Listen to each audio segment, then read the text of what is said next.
Welcome to Guided, your weekly sanctuary where we blend the wisdom of the Enneagram with the art of intentional living. I'm your host Evie, and you're so welcome here. Guided is all about helping you, the modern woman, find your flow in a world that's often all hustle and no heart. Whether you're navigating a career pivot, diving into creative pursuits, or just figuring out how to take better care of yourself, Guided is here to support you. This podcast is like a weekly chat with a good friend, one who's passionate about making your life feel good. At Guided, we believe in living with intention, fostering emotional well-being, and finding joy in the everyday. We tackle the big stuff like overthinking, setting boundaries, and avoiding burnout, all while keeping it real and relatable. Think of this as your go-to spot for practical tips, soulful conversations, and a reminder to break free from the grind. So grab your favorite drink, get comfy, and let's dive in. Thank you for choosing to make Guided a part of your weekly ritual. If you're ready to step into a life of intention and empowerment, then hit that subscribe button and let's get started. Hello and welcome back to another episode of Guided. I am thrilled that you're here. If this is your first time here, hello and welcome. How exciting. If you are a seasoned pro, if you are a regular, welcome back, girlfriend. Today we are talking all about the spring equinox, spring energy, how we can awaken our senses to this energy of renewal. I'm really, really excited about today. Earlier this week, well, I guess a week ago today, when you are listening to this, I held my spring equinox seasonal reset, my online meditation and journaling class. You guys, this was the biggest class we've ever had. The most amount of people ever were on the call, and I had the best time. It was really, really amazing. It was so special to bring so many incredible women together from different parts of the globe, and the feedback is really, really wonderful. I'm going to read some feedback to you, okay? Let me tell you about this. Kaylee said, I had the most lovely afternoon, because in her time zone, it was the afternoon, joining the Enneagram guide for her spring seasonal reset. I didn't know how much I desperately needed it until after it was over and I could literally hear in my voice that I was more settled. Feeling grounded going into this new season and hoping for some more gorgeous blooms to come from it. How incredible is that? What an amazing feeling to feel so settled. So lovely. Let me read some more to you. Thank you for hosting such a magical event, Evie. I got so much out of it. Well, that's really nice. How kind is that? I've had people sending me poetry since the class. Another piece of feedback. Thank you for gathering so many gorgeous women, especially you. I had a wonderful time. That event last night was exactly what I needed. Thank you for hosting such a special place. These words, you guys, they're so kind. They are so kind. And so during that 90-minute meditation and journaling class, we really focused in on the energy of the spring equinox. And that's kind of what I want to do today, as here in the UK, at the end of this week, the clocks will change. I know for some parts of North America, the clocks have already changed, but spring is upon us. If you're listening in Australia, I know I have not very many, but some listeners in Australia. I don't think I have any listeners in New Zealand yet. I hope that changes one day. If you are listening in a place where it is not spring, I wanted to remind you that if you have a womb, you have an internal spring, like every 30 days or so, that time after you finish bleeding. So I do think this could still be helpful for you. It might not feel as seasonally supportive, but you could always save it for when it is your spring. Okay, so let's talk a little bit about what we spoke about last week then, where we talked about that equilibrium between night and day, light and dark. You know, I think it's really key to remember as well, and I mentioned this last week in the episode with Jenna Ocean, the first ever guest episode for Guided. Have you listened to it yet? Scroll back, listen to it. It's so juicy. It's so brilliant. The feedback from that is very exciting. Wait, where was I going here? But I think it's really key to remember. I think it's interesting to think about that right now we have Lent in the Christian faith, we have Ramadan in the Muslim faith, We have Mercury retrograde and Venus retrograde and the eclipses from an astrological point of view. I'm sure there are other things going on as well. There is a shift in the energy, yeah? Something is happening that a lot of people are noticing about, and different people have labeled it, given it a different name. I wonder, are we all talking about the same shift in energy? I think that's really interesting to think about. And so as we're coming into this place, or we've just moved beyond this place of equality between night and day, yeah, equality? Do I mean equality? I think I do.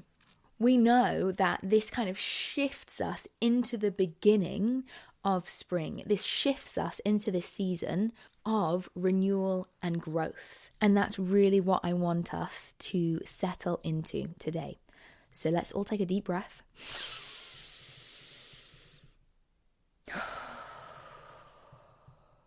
I hope that wasn't too loud into the microphone.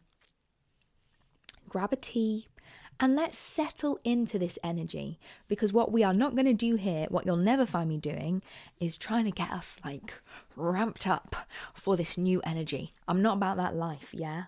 I lead a very peaceful existence, yeah? And I think maintaining a space of regulation, of groundedness, that is what I'm here to do. One of my clients called me their spiritual director a few weeks ago. It's like the highest praise I've ever received. As your spiritual director, we are going to talk about this shift into spring with a lot of ease and with a lot of mindfulness. Let's dive in. So I guess really what we're talking about here is balance. Yeah, there's a sense of balance. There's a sense of that night and day, light and dark being equal. And I wonder if things have felt out of balance for you this winter season. You know, one thing I asked us all to do at the beginning of class last week, I asked us to think about what is still hanging around from winter that you're ready to let go of. And I made us all physically shake off that winter heaviness. You might need to do that now. You might need to get up and have a little wiggle, a little dance. You might know that there's been some heaviness, there's been some stagnation hanging around. What do you need to let go of to come back into balance? Because I really think this time is about the shift from inner work during winter to outer expression during spring. And we're going to talk about plants, trees, flowers, to kind of illustrate that point. Think about daffodils that are planted in the depths of winter. We do not see them, but they are at work in the soil. And now they're beginning to shoot up through the ground. There's been some internal work beneath the ground, and now we're seeing the outward expression. Where in your life are we moving into balance? Are we bringing things into balance? Are we, shifting from that inner work into outward expression? And you might want to sit with that for a moment. You might want to grab your journal and explore what that means to you. But I think we really, really, really always want to mirror nature. And nature cues us in, right? With the flowers, the blooms, the bulbs, the returning of the warmth, the longer days. What does this kind of mirror in us? What is ready to be seen? I wrote a Substack post that came out actually on the spring equinox. If you're interested in that point of what's ready to be seen, you might want to go and read that. And of course, we're going to think about how this kind of spring energy is impacted by our Enneagram type, or maybe more so how our Enneagram type is impacted by the spring energy. Let's just talk about stances for a quick minute. So if you are in the aggressive stance, this shift into spring might feel really energizing. You guys have the most amount of energy on the Enneagram. So you have the greatest ability to kind of go with the energy, to experience that heightened energy. What do we want to balance here? Well, we want to balance that excitement for newness with that grounded commitment of all of that internal work you've been doing over winter. What does it look like to balance the two? For our withdrawing types, so that's types 4, 5, and 9, we really want to trust that intuition as you begin to step forward into these longer days and have that more energy. Now, withdrawing types have the least amount of energy on the Enneagram. And so this kind of excitement, spring energy can feel really overwhelming. In fact, you guys might not love this energy. You might, but you might not. It could feel overwhelming now that everybody is feeling revitalized and asking you to hang out and go for walks and do this and plan this in, and can all feel a bit much for the withdrawing types. And so again, we want to balance trusting that intuition, trusting when your gut says, hey, yeah, I'd actually really like to go on that picnic, whilst also balancing how you are wired, yeah? And we want you to be able to step forward, with trusting that intuition, absolutely, but kind of remain who you are. So you're not trying to force yourself to be or behave like anybody else. That's true of all Enneagram types, obviously, but particularly true here because the withdrawing types can feel a little bit of, I guess that internal work versus, outward expression can be quite unbalanced and lean quite heavily more towards the internal world rather than the external world. And we want to be really mindful of that, types 4, 5, and 9.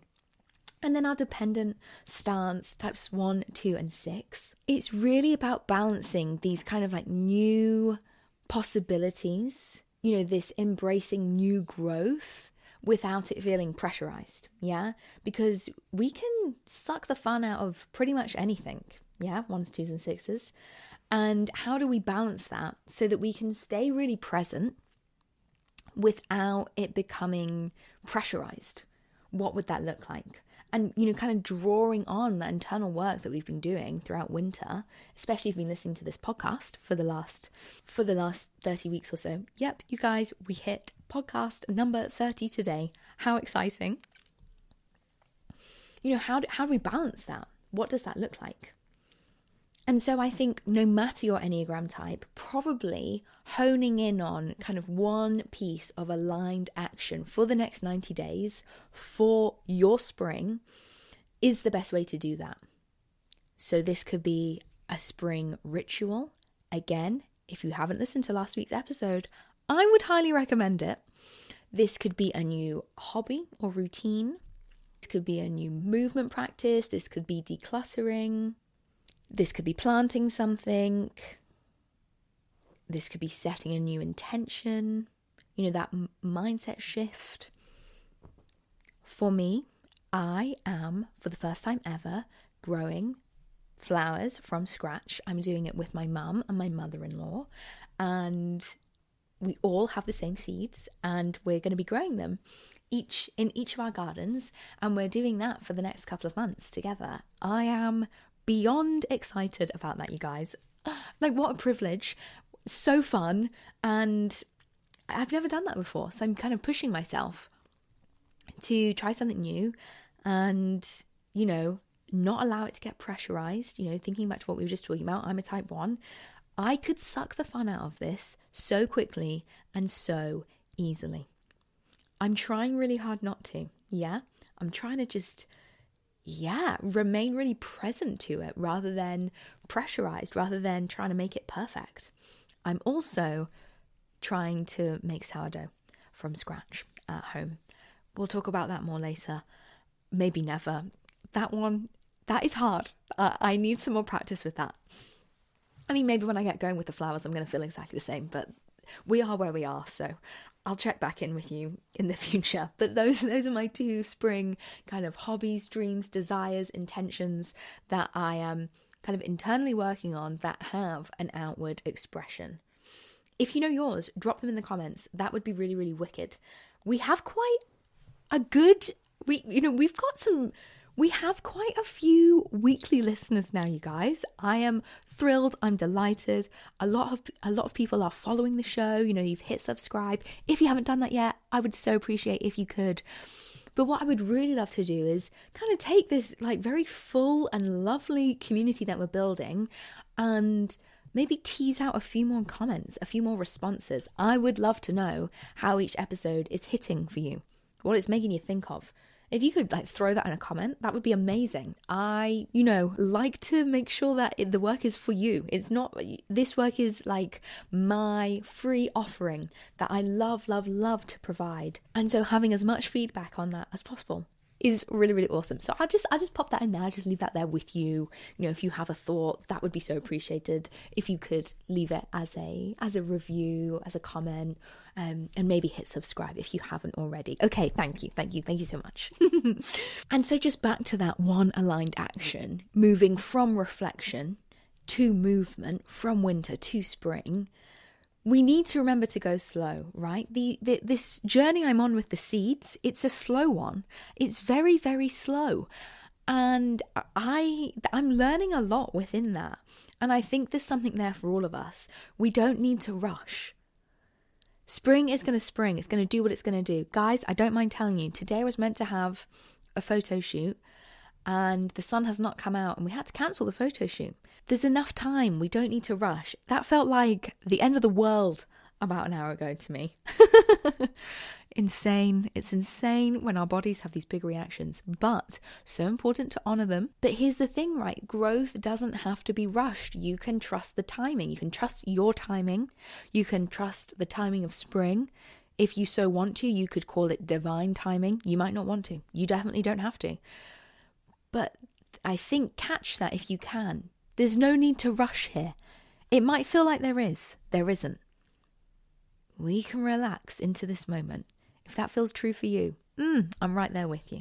I am right there with you in it, totally. Just before we close today, I wanted to let you know that my spring group offering is now open for registration. So if you would like to join my spring creativity course, it's called Creative Alchemy. It is an online course, a 6-week creative incubator to journey with you through spring. We are kicking off at the end of April. This is a really, really, I almost want to call it like, creative incubator, creative portal to kind of walk you through the spring energy with a lot of groundedness, yes, with a lot of mindfulness and peace, but with a kind of a space to hold and explore that creativity, that fresh energy, that forward momentum. Creative Alchemy really is a kind of love child of The Artist's Way. If you've ever read it, you'll know how transformative that work can be.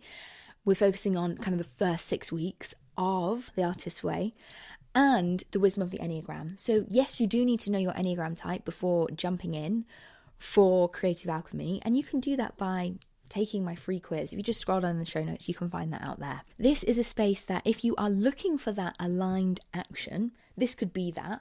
But if you kind of love the idea of being creative, but you're not, you tell yourself that you're not, you see other people being creative, you think, wow, they're so creative, I wish I could be, but I'm not. And maybe that brings out some jealousy or some envy. Maybe you feel like you wish that you were, or maybe you once were, but now you don't have the time or the energy to do that. You've kind of lost your creative touch. Maybe you feel creatively blocked. All of these kind of nonsense things that we tell ourselves, if any of that is true for you, one, I so see you in that.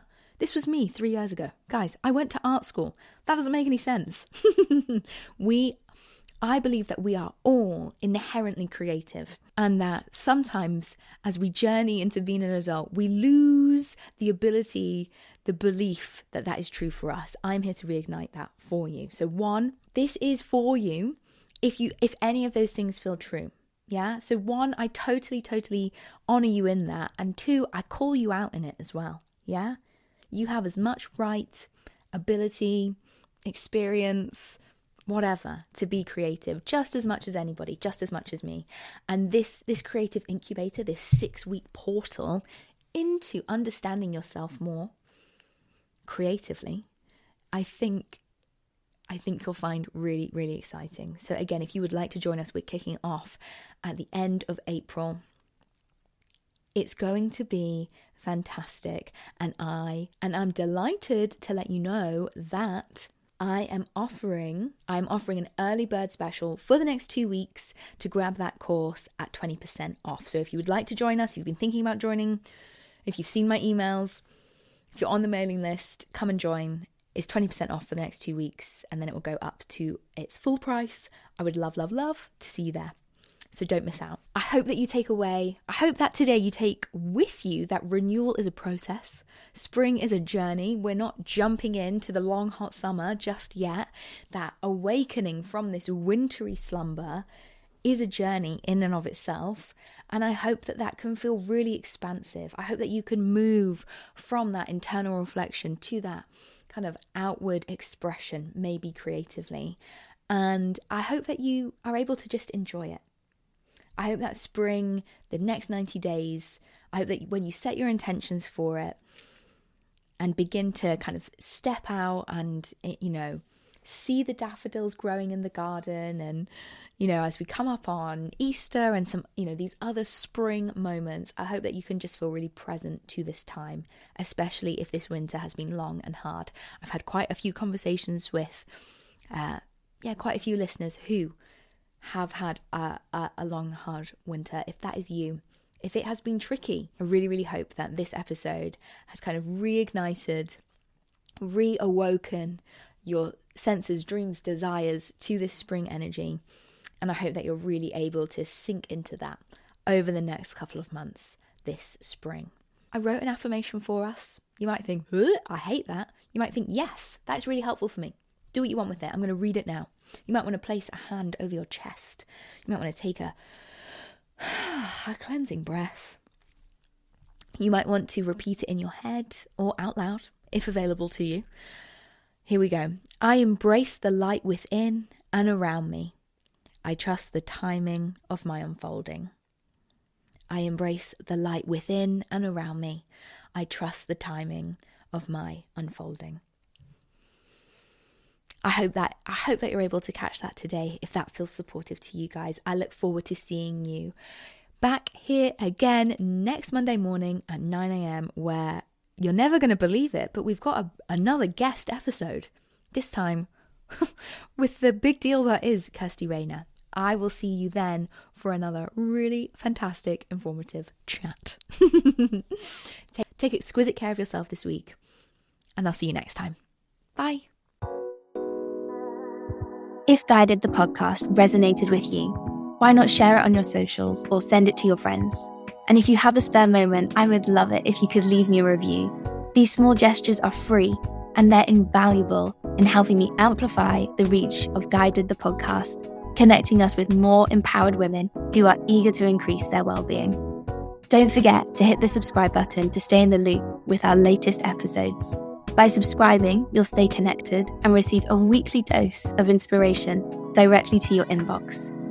Thank you for being a part of our community, for showing up, and for your commitment to personal growth and self-discovery. Until next time, take care of yourself, stay curious, and keep exploring the depths of your own inner wisdom.